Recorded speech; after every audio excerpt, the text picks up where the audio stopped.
Antes de comprar ou vender uma casa, é sempre importante verificar uma coisa. Veja se ela não está assombrada.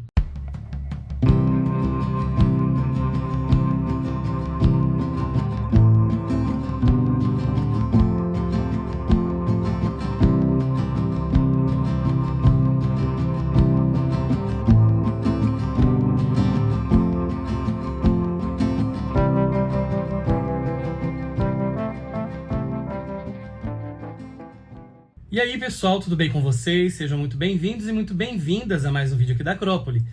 Eu sou o Luigi e no vídeo de hoje eu vou mostrar, vou falar um pouquinho sobre as minhas impressões de leitura desse livro aqui, Como Vender uma Casa Assombrada, do escritor Greg Hendricks. O livro saiu em 2023 nos Estados Unidos, mas aqui no Brasil ele foi publicado em 2024 pela Intrínseca, com tradução da Beatriz Cunha. Ele tem outro livro famoso no Brasil que se chama O Exorcismo da Minha Melhor Amiga, mas eu ainda não li. O que eu sabia do autor, somente que ele fazia terror, mas que ele colocava algumas doses de humor no meio. Então já me interessei até por desconstruir algumas coisas sobre terror, e o momento em que eu fui ler esse livro aqui foi o momento em que eu quis assistir, eu fiz quase que algumas pequenas maratonas de filmes de terror nos streamings. Então busquei alguns filmes recentes aí de terror e vi algumas sugestões, indicações, acabei assistindo e falei, eu quero ler algo de terror. E aí eu fui e comprei esse livro aqui. Um livro de 450 páginas, mais ou menos, que tem uma narrativa até que bastante dinâmica e gostosa de ler. E é um livro que vai trazer para você todos os elementos dos grandes filmes de terror ou livros de terror. Então vai ter casa assombrada, vai ter fantasma, vai ter talvez possessão demoníaca, vai ter brinquedos ou bonecos assassinos. Então vai ter tudo o que o gênero pede. Mas o que me surpreendeu, eu já vou antecipar aqui, é a capacidade que esse autor teve de trazer dramas pessoais para a história. Confesso que não sou um grande leitor de terror, mas eu sou um grande leitor de King. Pode ver que eu tenho até um pedaço da estante aqui só de King. E o King faz isso magistralmente, né? O King traz muitos dramas pessoais, às vezes dramas históricos, né? Para falar sobre terror, né? E na verdade o terror ele é uma consequência dessas coisas, né? Ele é só o verniz, é a maneira que ele escolheu, pela qual ele escolheu contar essa história. Não é só uma história de terror banal, é uma história de terror com uma literatura muito bem feita por trás. O tema principal do livro, na verdade, é o luto. E aí, os capítulos são organizados em algumas partes. E essas partes, elas levam os títulos dessas partes, levam nomes de fases do luto. A primeira, por exemplo, é a negação. A segunda é a raiva. A terceira é a barganha. A quarta, a depressão, e a quinta, a aceitação. Então, meio que a curva dos personagens vai respeitando um pouco essa trajetória. Tá, mas do que fala o livro?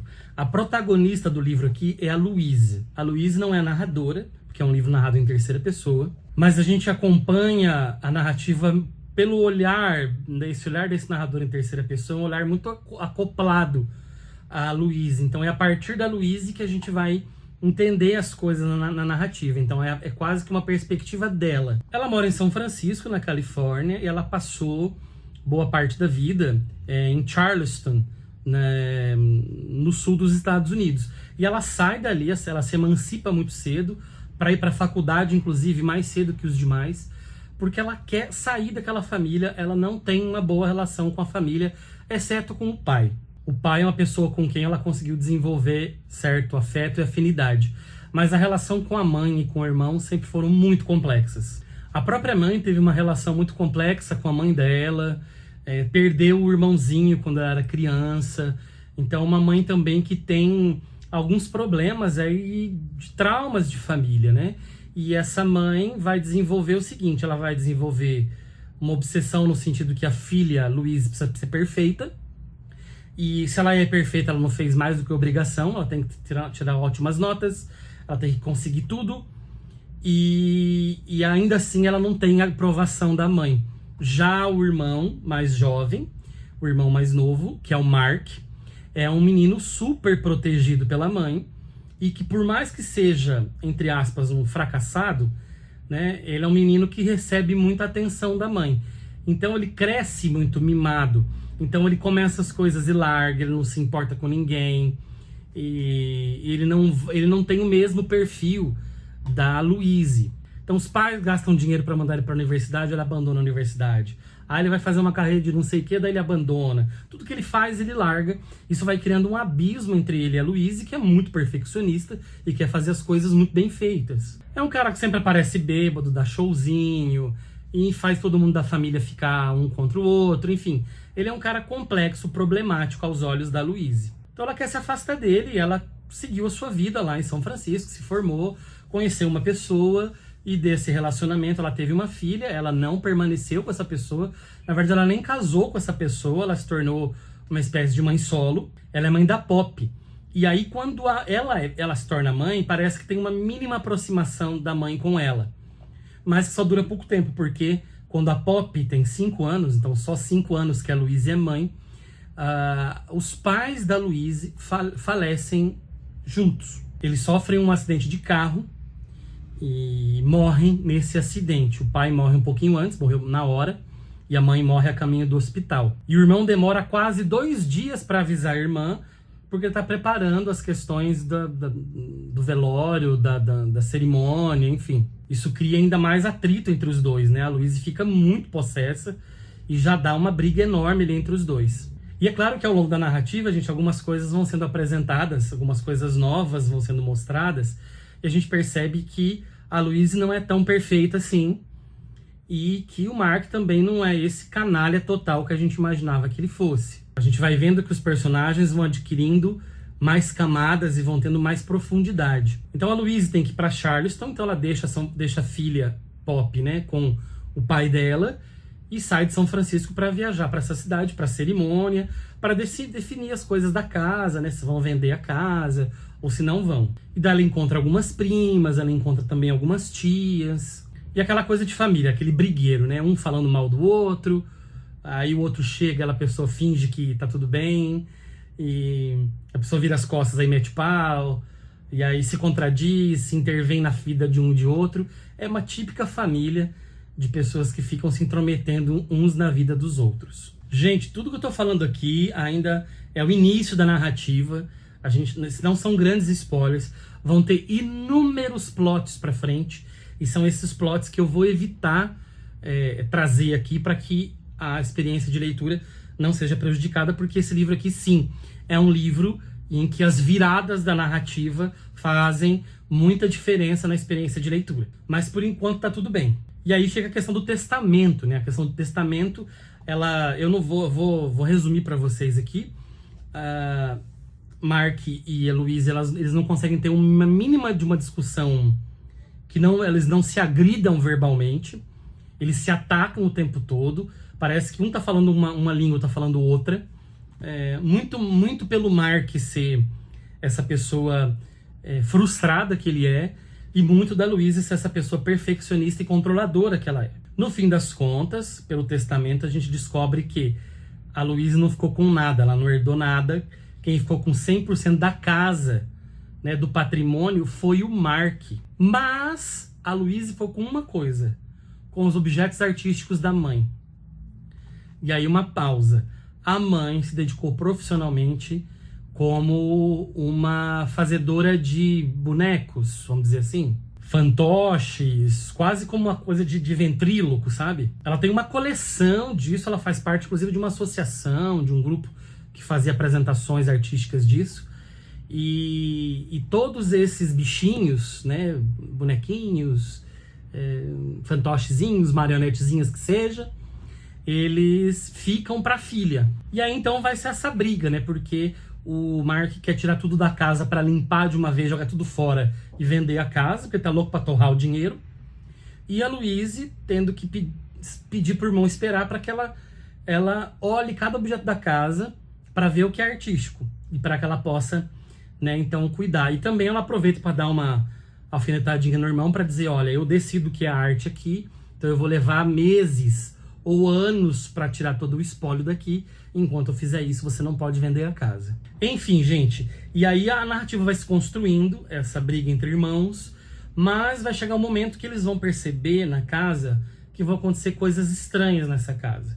Coisas que não são consideradas normais pelas leis da física, tais como conhecemos. E vocês já pegaram o gancho aí. O início dessas manifestações de assombração são ali por meio desses bonecos, né? Bonecos, desses fantoches. E aí eles vão perceber que há alguma coisa assombrando a casa, há manifestações de energias ruins na casa e que eles estão correndo sério perigo de ficar dentro dessa própria casa. E é evidente que vai ter um certo momento que eles vão ter uma aproximação, né? Que eles vão começar a rever e a ceder algumas coisas. Eles vão lutar também, sobretudo a Louise vai lutar muito nessa questão do tipo, eu não tô louca, mas devo estar ficando louca. Porque não é possível que algo sobrenatural exista. Né? Ela lida mal com isso. Já o Mark não.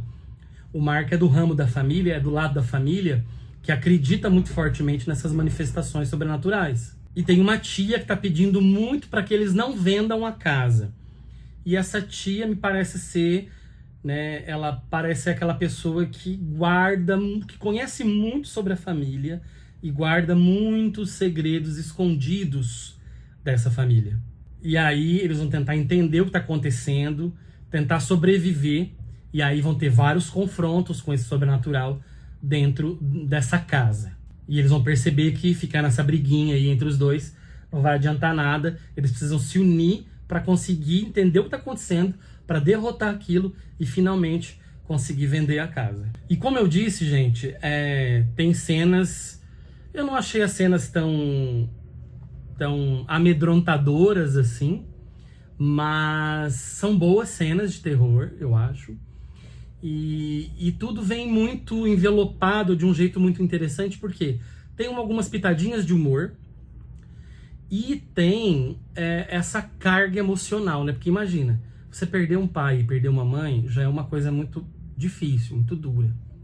Aí você perder os dois ao mesmo tempo num acidente de carro e saber que essa perda pode ter a ver com essas manifestações da casa e você mesmo está correndo perigo, né?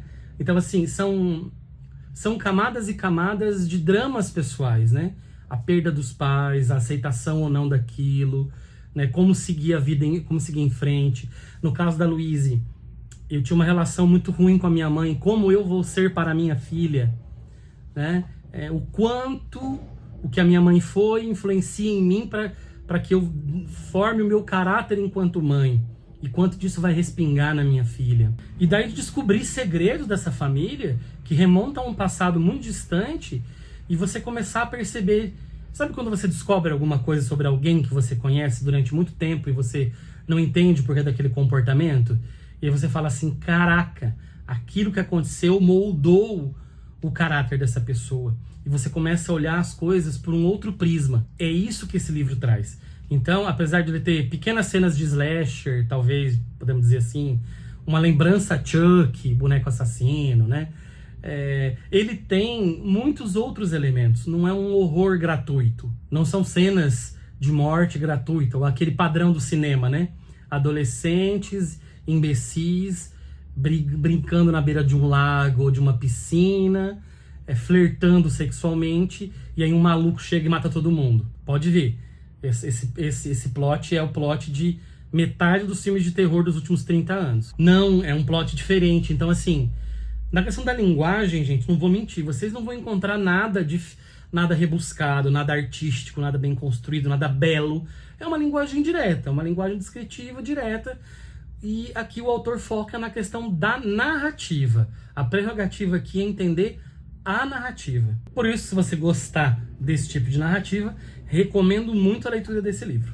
E se você chegou até aqui e gostou do vídeo, peço para que você se inscreva no canal, para que você ative as notificações, dê um like e comente aqui se você gosta desse tipo de história. Há várias outras maneiras para você ajudar a Acrópole. Você pode também comprar pelo link da Amazon, que está na descrição do vídeo, e a gente ganha uma comissão. Você pode comprar pelo link da nossa lista de desejos e mandar um livro pra gente, e a gente vai citar você no vídeo. E também você pode contribuir clicando no botão Valeu e doando qualquer valor que você quiser para a Acrópole. Se você conhecer outros livros que tem essa pegada aqui desse livro, peço para que você me recomende esses títulos aqui nos comentários. Espero que vocês tenham gostado dessa resenha e no mais, fico por aqui. Nos vemos num outro vídeo. Um abraço e até a próxima!